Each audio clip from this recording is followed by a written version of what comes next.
Bingo. Okay, everyone, thank you for joining our webinar on Wednesday, good Lord, June 13th. So summer's almost here. This one is going to be one of my least favorite webinars. It's government issues, regulations, licensing, and CE hours. So all stuff that we have to be aware of, all stuff that we have to abide by, regulations, laws, the whole thing. So it's very, very important we understand the basic components, but also it's boring. No other way around it. It's just simply boring. So I'll try to get this thing wrapped up in probably about 40 minutes or so, 45 minutes. A lot of stuff that you've heard before, a lot of stuff that is pretty straightforward. I mean, there's nothing too extravagant about this stuff. When you guys got licensed, you definitely had to go through this, and this was a big component to the training, the licensing, the testing, all of that. So we unlock that too. Just make sure in case you need me. Megan is shutting my door. You know how to unlock it? Pretty complicated. Yeah, thanks. Hey, you know what? Okay, so stuff that we all need to know about, stuff that is important, but again, boring. So let's dive right in. Government laws and regulations. So, if you don't know, before I dive right in, if you have a question, go ahead and use the chat room. Right there, I'll kind of monitor that. I might go back and forth a little bit, but chat, just because I want to keep things relatively quiet. If we have everyone chirping in, it becomes a little bit crazy. So use the chat room to ask questions. So government laws, regulations, obviously the government highly regulates this industry, real estate. It's necessary to a degree. I guess we can all debate to what degree, but I won't do that here. The laws are the laws, regulations are regulations, rules are rules. So we have to abide by them or we get beat over the head with a frozen salmon, and that is no fun. So make sure that you understand the laws and the regulations of your states. You can get them online. So you can go to Oregon or Alabama or Idaho or Washington or Georgia or Florida, and you can go to the laws of that state, and they should all be listed out right there. You could just Google real estate law Georgia, and that'll take you to the laws of that state. Make sure you have a basic understanding of the laws of your state. It's really, really important that you abide by those, you read through them. There's a lot of nuances that can kind of get you sometimes. So it's really important that you know how to find the laws, and it's important that you read kind of the meat of the laws. The internet makes it very, very easy, and I go to them, I default to them quite a bit. So it's important that you understand them and where to find them. So if you ever have a question about that, give me a shout, send me an email, send me a text, give me a call, and we can figure out where exactly you find those specific laws. Keeping licenses current, it's really, this is a problem and a challenge for me with a company in 12 states that has kind of this overarching management requirements. It's really hard to make sure that everyone's license is compliant. It's not a difficult thing. We make sure that you guys, our real estate agents, are responsible for the compliance of your license. So if you have to do any sort of hours to keep your license compliant, to make sure that you are licensed in that state, make sure that it doesn't expire or that you go inactive, that is up to you. And that license date is set in stone.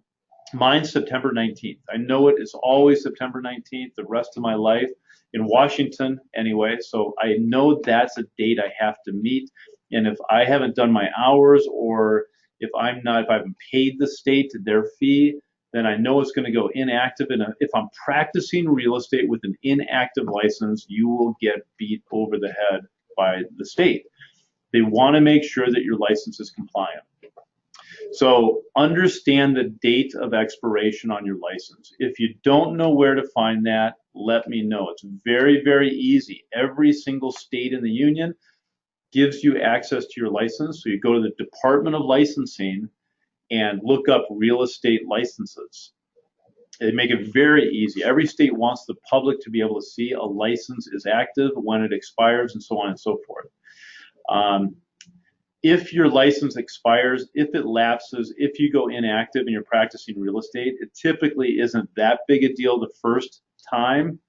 The state's going to say, okay, when did you know about this? Why did you let it lapse? And then they'll probably fine you a few $100s and make sure you get compliant again. If you do it a second or third time, they may very well suspend or revoke your license. So be very careful about that. And really, like anything else, it just depends on what mood they're in. I mean, an administrative judge or someone at the state level might just be in a bad mood, and they might say your license is suspended for a year. Sorry. So don't take that chance. Make sure that your license is active. Make sure you understand when it expires and when it goes inactive. You can usually do that with the state. Sometimes you have to go through the broker. It depends on the state. But if you want to ever make it inactive, of course, let us know first, and then the state will have you notify them, and they'll put it what we call on ice. So it's basically reserved until you want to get back into real estate. So that's that's basically keeping your license current.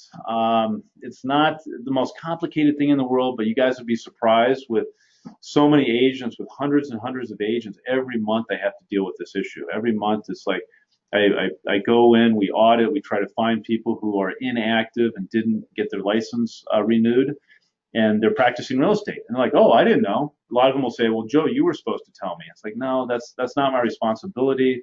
It kind of is. Actually, I shouldn't say that. It is kind of my responsibility, which is why we check on it. But I do implore and count on you guys to make sure you understand when your license will go inactive. And then as a team, we usually get there. But I have to deal with this just about every month, so please make sure you understand that. The state audits and transactions. This is one that I just had to deal with quite a bit. We had an audit in Idaho, and we had 2 audits in Washington just last month.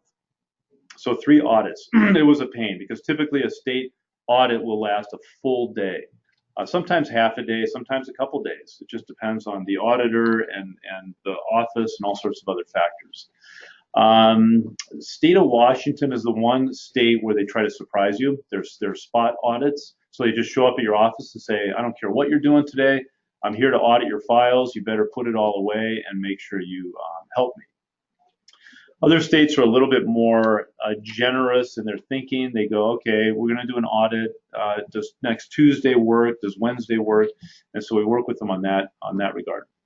When they come into the office, they sit down, they splay everything out in a conference room or on a big desk, and they've got all this equipment and their printer and their scan and their fax, and they make sure they don't use our equipment. They want to make sure they've got all their own computer equipment. So they're usually pretty particular about that. They typically won't even take a cup of coffee. They've got their own coffee, their own water, and they just set out and audit these files. So they'll typically look at maybe 10, 12, up to 15 files randomly. They'll pull them, they'll go through them, and they'll look at exactly what needs to be in there. And as all of you know, if you don't, let me know, and I'll go through it with you individually. But as you know, you have to have a complete file in order to get paid and in order for us to be compliant with the state. If it were up to me, I wouldn't really care that much. But since the state comes into our office and really beats us up if the file's not complete, we have to make sure that we have a complete file from you before we pay you. That's the reason we do that. And they look through it. They make sure that the check is there, the commission or a wire is in there. They make sure that the settlement sheet is in there, the official final settlement sheet from escrow or from a lawyer's office. And then they look at the contract. And they make sure the contract is complete, is signed and initialed and dated by all parties all the way through the contract. So they will go through every page. You go, oh, whoa, there's not an initial right there. We're going to get a little bit better on catching that. So you guys will probably see that as well. So when Angela or Megan or Stephanie look at a file and they're auditing these files, they're going to make sure that those initials are there. I get it. It's annoying. You want to get paid, you closed today, and all that stuff. The problem is when these auditors come in, they really hammer me. They're like, why isn't there an initial right there? And I have to go, I don't know.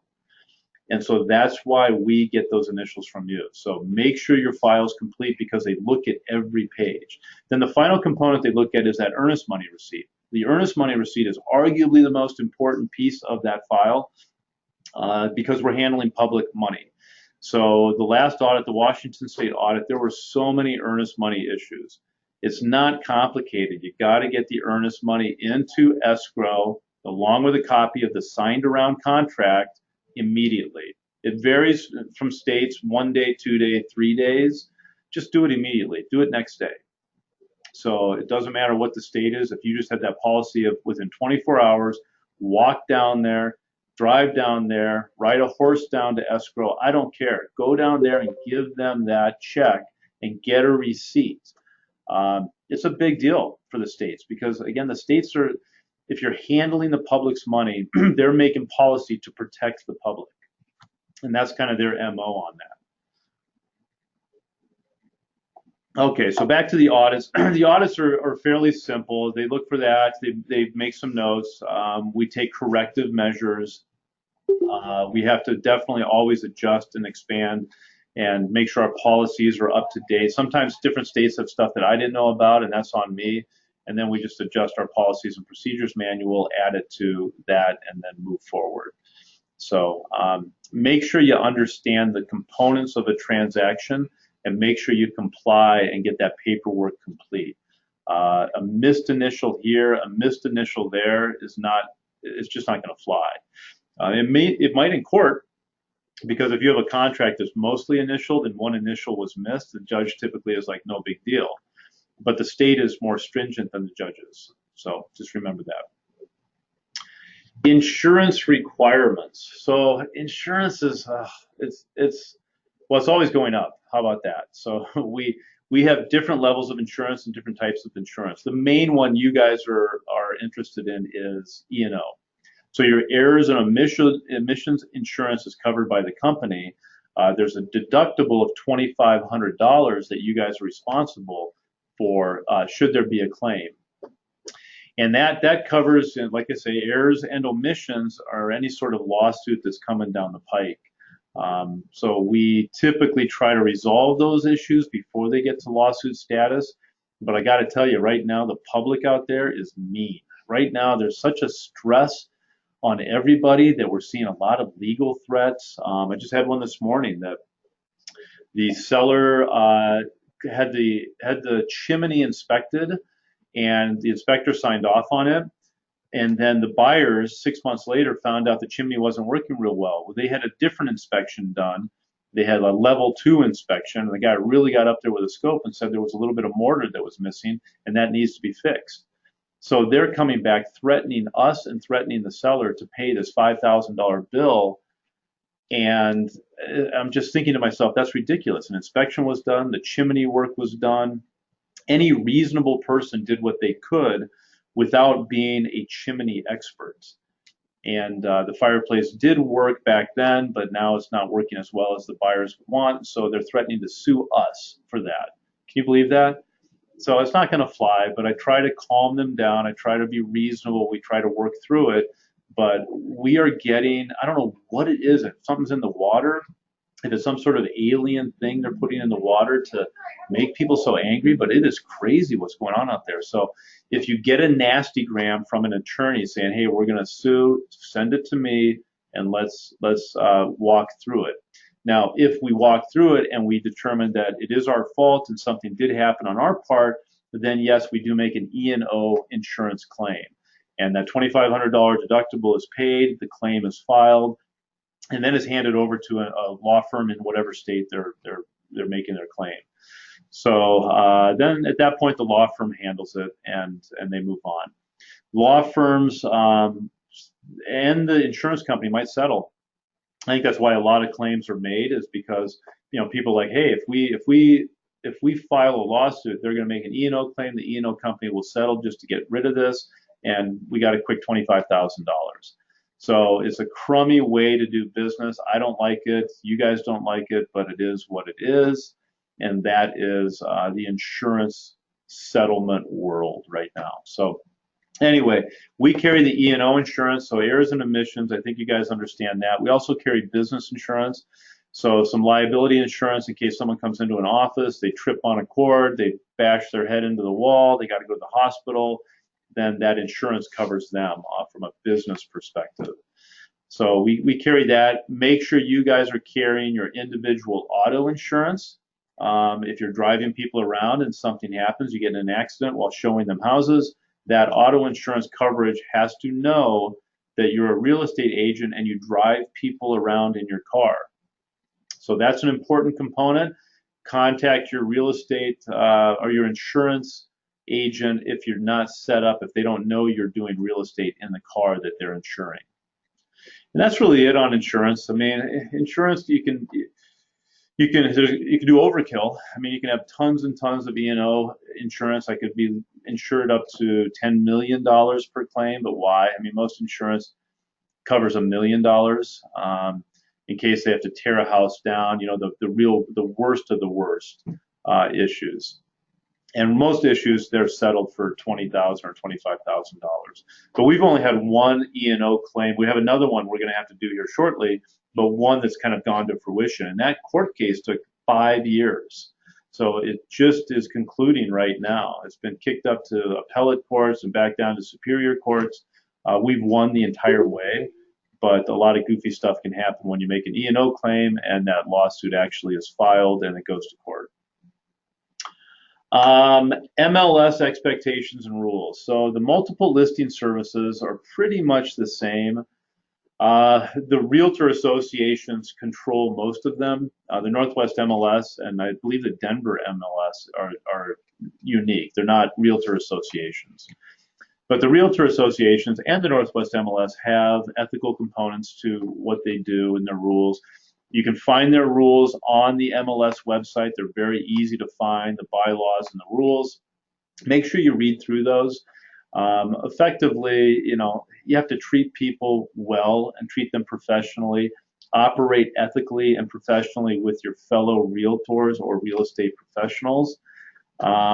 Make sure you're honest with everybody, and that's really the key. If you're honest and ethical in everything you do, it's going to be fine. If you try to skirt things a little bit, if you try to cut corners a little bit, if you try to get away with something small here or there, most likely it'll come back to bite you in the butt. We had just another email this morning. I had an email from someone, another agent from another company, said that one of our agents left the door open when they left the house, and their clients are thinking about suing. I mean, it's like, come on, that's ridiculous. So it tells me that they don't know what they're talking about, because if they actually spend time in court, as I do, they don't want anything to do with the lawsuit. That's an awful way to go. It's an awful way to resolve a problem. There's always better ways to do it.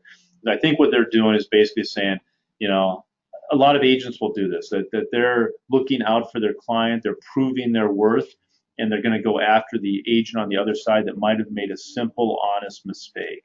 And that happens. I mean, a door gets left unlocked. Sometimes when you're looking through houses, you know, one window might be unlocked because they wanted to see how well it worked, and so on and so forth. I mean, do your best to make sure the house is in perfect condition when you leave. Everything is locked, the lights are turned off, the heat's where it was, and you should be fine. But if you do make a mistake, it happens, and they can report it to the MLS, and the MLS committee will probably call you in front of them and hear your side, hear their side, and make a ruling. The Northwest MLS is the most expensive. They often default to a $5,000 judgment. So be very, very careful. If you're in Northwest MLS country, they're very expensive. Most other MLSs will default to a $500 fine or a $200 fine or maybe $1,000 if it's egregious. Certainly on the first offense, they give you a little bit of leeway. The second offense, they hit you harder. And the third offense, they can really hit you hard. And you don't want to be hit hard, because you have to understand those MLSs make their money off of you. And just because they're a nonprofit, don't think they're not greedy. They're as greedy as everyone else. If there's humans involved, they want their money. So they don't have a problem signing off on a $2,000 or $5,000 fine, and that hits you hard in the pocketbook. So be very careful about how you operate. And again, if you adhere to ethical, legal, and honest methods, you're going to be fine.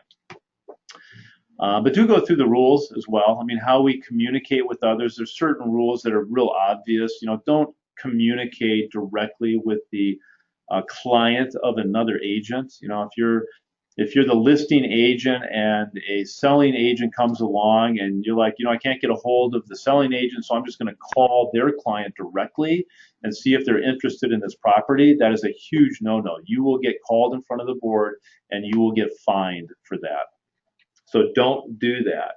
I know things get heated, and in the moment of those conversations, people say things they regret. Try not to. Try to bring the level of emotion down, and everybody will benefit from that. Things get accomplished when emotion comes down. So the MLS has basic reasonable expectations of you as a professional, mostly because we're all really competing in the same market. And there have to be rules that guide how we compete. We can't just steal other people's clients. We can't just raid their business. So we have to communicate with them effectively and professionally and within the rules. And again, call me or text me or email me if you have any questions. I'm pretty quick to answer. But if you're unsure about a rule or anything like that, I can help show you where they are and we can read through them together. Okay, a sip of tea. All right, we are getting through this nicely. I love it. Required documentation by law. So I kind of went through that with the transaction. Of course, the full purchase and sale agreement is required by law, but what does that entail? So there's a lot of really important pieces that there's federal law and state law.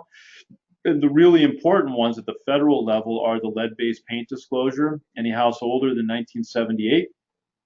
And there's always a property disclosure for the state. It's sometimes called a seller disclosure, a property disclosure, seller's property disclosure, whatever. But it's something that they have to fill out. Every state has one. Has there ever been any plumbing problems? Has there ever been any flooding? Things like that.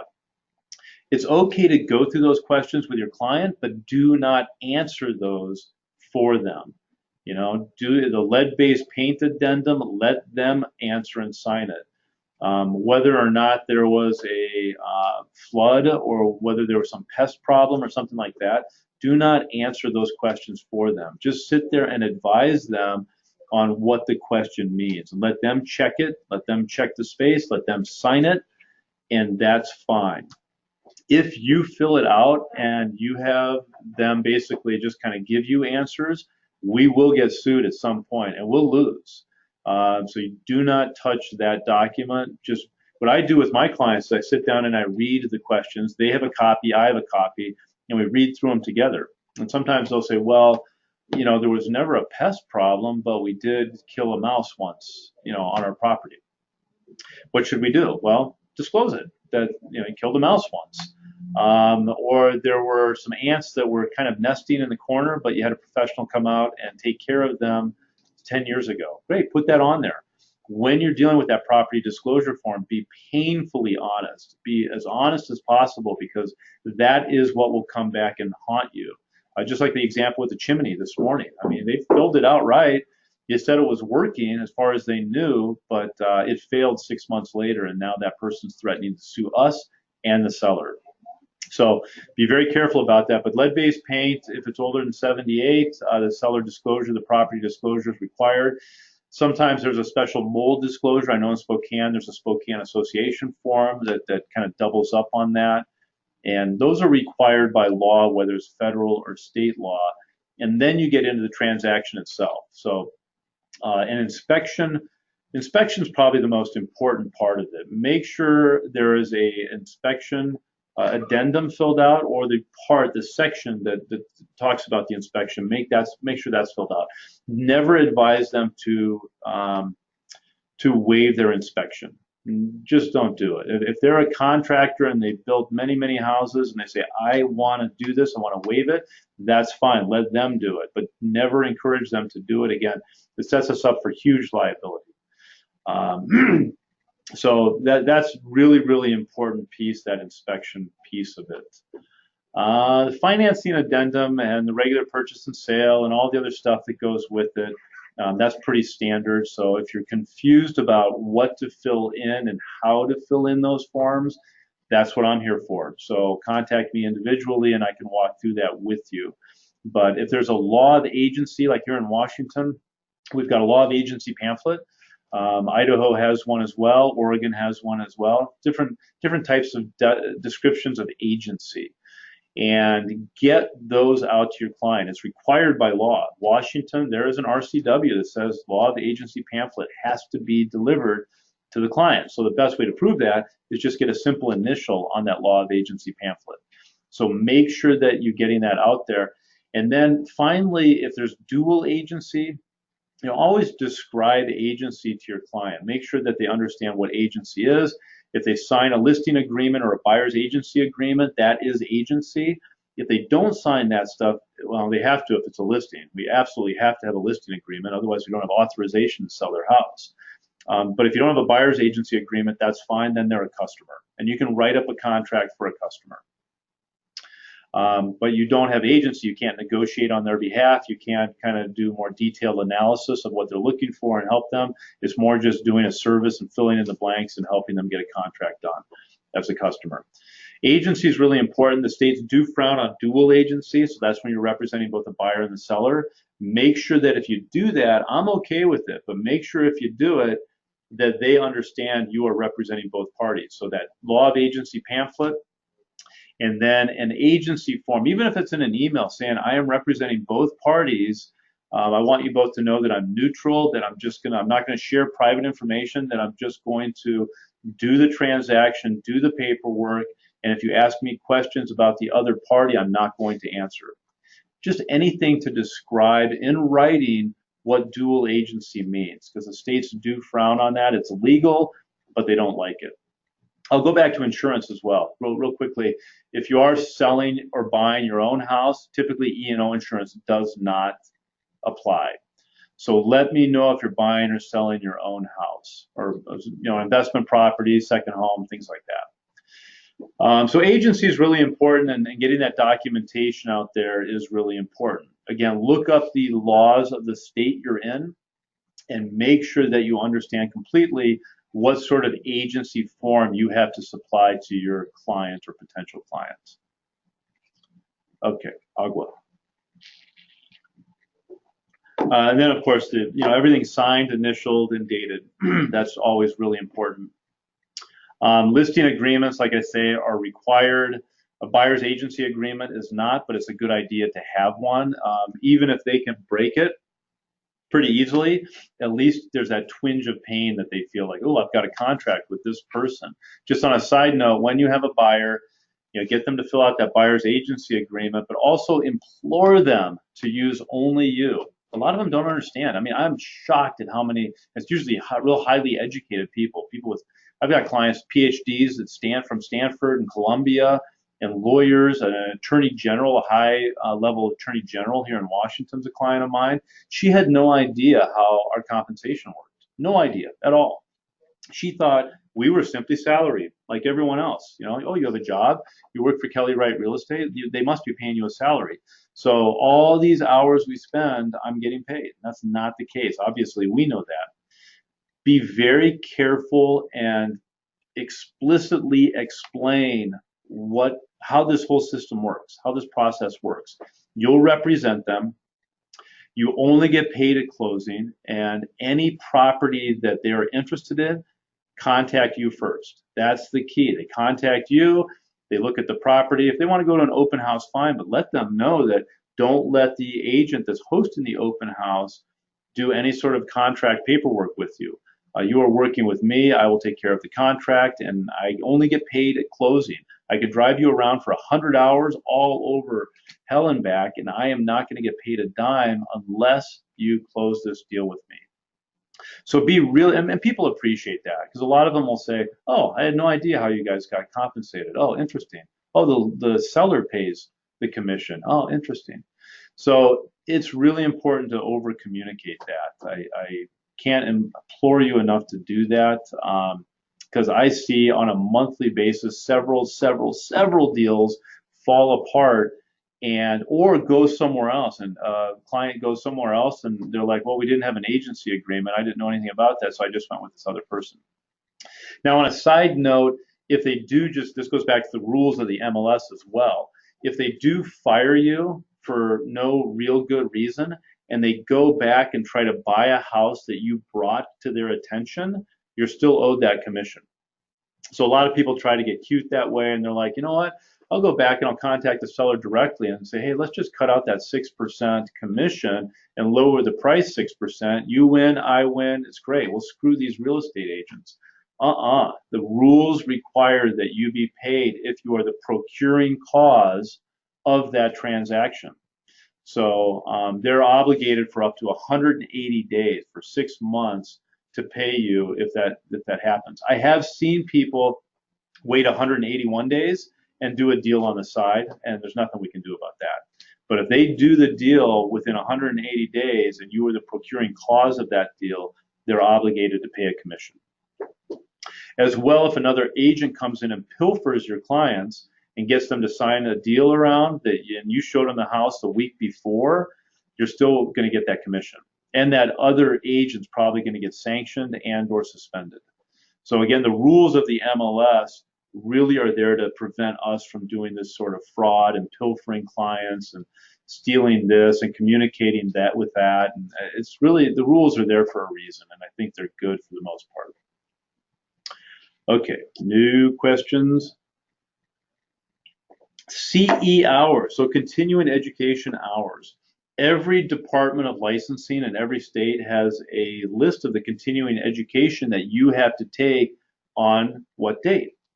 So typically you have to do, let's say here in Washington, 30 hours of continuing education every 2 years. Now you can be lazy like me and wait till the last week and sign up for a class and do 30 hours online. Great, take the test or exam and boom, you're done. My hubris gets in the way a lot. I've been doing this for 25 years, so sometimes I'm like, oh, I know all the answers to this. I'll just do it in my sleep. And most of the time that's kind of true, but I still don't like that level of hubris. So my wife kicks me in the shins a lot and tells me to wake up. And conversely, there's a lot of things that I don't know. And going to certain classes and going to certain seminars and anything where I can both learn something new, refresh my memory on something old, or get hours for doing it, great, why not? So over the course of 2 years, you can go ahead and you can go to all these different classes. Most title companies hold a bunch of classes. There's all sorts of stuff out there. Get a certificate and you go to 10 3-hour classes over the course of 2 years. There's your 30 hours. Now, some states require, every 3 years you get your hours. Some states are much fewer than 30. Montana's 12 and Alabama's 12, I believe, as well. And so they're much lower threshold to just get a few hours done and get recertified. But remember, if that license lapses, you go inactive and you cannot practice real estate. You can't discuss real estate with other people.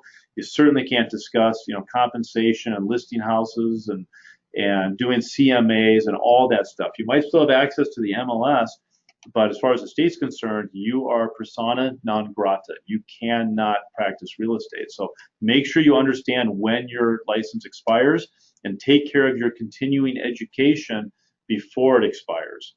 I'm seeing a lot more audits. We're seeing almost one a day where I get a letter from some state saying we want to see X person's continuing education. Because Washington's pretty goofy. You can actually just go online and renew your license, and it's on the, they're basically making sure that you're just being honest about reporting your hours. And some people have been busted. They've gone on there and said, oh yeah, I did my continuing education, recertify me. Great. Well, guess what? 6 months later, they do an audit of continuing education, and they say, show us the continuing education you did, and they don't have it. So the state gets really upset at that kind of fraud and that kind of deception. So pretty easy to do your CE hours. Just know when you have to and know how many hours you have to do. And you can find it on every DOL website. So Department of Licensing. So it could be the licensing department of Florida. It could be the Department of Licensing in Washington. It could be the licensing gods of Alabama. But there is some licensing website out there regulated by the state you're in, and they will show you your license and when it expires. All righty. Whew, I'm exhausted. That wasn't a very long one. Let's see. Oh, yeah. So less than 40 minutes. Perfect. Let me go back to the chat room, make sure there are no questions. Do you guys have any questions on this? It doesn't look like it so far.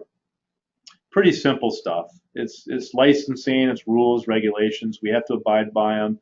Most of you guys know them, so just make sure you comply and you should be fine. If you have questions or you think of something in the future, go ahead and email me or call me, and I'm more than happy to go over it with you. And I appreciate you being part of this webinar on June 13th, 2018. I will sign off here and wish you guys the very best this week, and call me if you need me.